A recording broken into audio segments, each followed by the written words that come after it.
এবং আমার সুইসাইডের জন্য কারা কারা দায়ী থাকবে আমি সেটা নোট করে রেখে যাবো। বলে কিনা তারেক রহমান আমার পায়ের কাছে এসে বসে থাকে। এখন আমি অনারেবল প্রাইম মিনিস্টারের কাছে জানতে চাই, প্রাইম মিনিস্টার আপনি কি এই অশিক্ষিত আসিয়ানের পায়ের কাছে বসে থাকেন? রাষ্ট্রে অনেক আশা ভরসা নতুন সরকারের উপরে আমাদের। আমি তারেক রহমানকে মন থেকে পছন্দ করি, উনি ভালো কাজ করে, ওনার মেয়ে আমার বয়সের, ওনারা বিভিন্ন ভালো কাজের সাথে জড়িত থাকে, আমরা সবাই মন থেকে তাকে অ্যাকসেপ্ট করেছি। কিন্তু আমি তাকে বলতে চাই, আপনি আপনার স্বরাষ্ট্র মন্ত্রণালয়কে বলেন এটার কঠোর বিচার করতে। এটার কঠোর বিচার যদি না হয় আমার প্রত্যেকটা ভাই ব্রাদারকে আমি পাঠিয়ে দিব। আমি মাত্র জানতে পারলাম যে আমার মেডিকেল যে রিপোর্টটা আমি মাত্র জানতে পারলাম, আমার সোর্স থেকে আমাকে জানাইলো আমার মেডিকেল যে রিপোর্টটা আছে এটা দিয়ে সে অলরেডি জামিনও নিয়ে নিছে।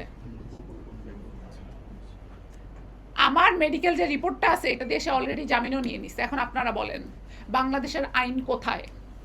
আমার মেডিকেল রিপোর্ট কালকে আমি কেস করেছি, আমার অলরেডি সে আমার মেডিকেলের কাগজ দিয়ে সে জামিন নিয়ে নিছে। আমি মাত্র আপনাদের সামনে জানতে পারলাম।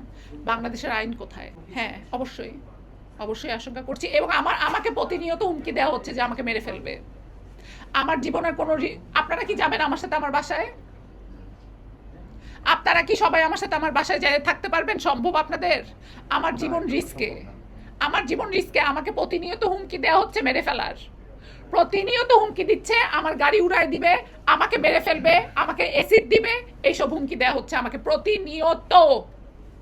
কিচ্ছু না, অবশ্যই না করা হয়নি, সে তো নিজেই কোমাতে। আমাকে পালাইতে হেল্প করছে যে বুঝতেছেন না, সে একটা সাইকোপ্যাথ। ওই লোকটা যে একটা সাইকোপ্যাথ, এপস্টেন, বাংলার এপস্টেন, আপনারা বুঝতেছেন না? ক্ষমতার দাপটে আমাকে জনাব প্রাইম মিনিস্টার আপনি কি এই আসিয়ানের নজরুলের কাছে বসে থাকেন পায়ের কাছে? সে বলছে শেখ হাসিনা চলে গেছে আমার ভালো হয় নাই, তারেক রহমান আমার পায়ের কাছে বসে থাকে।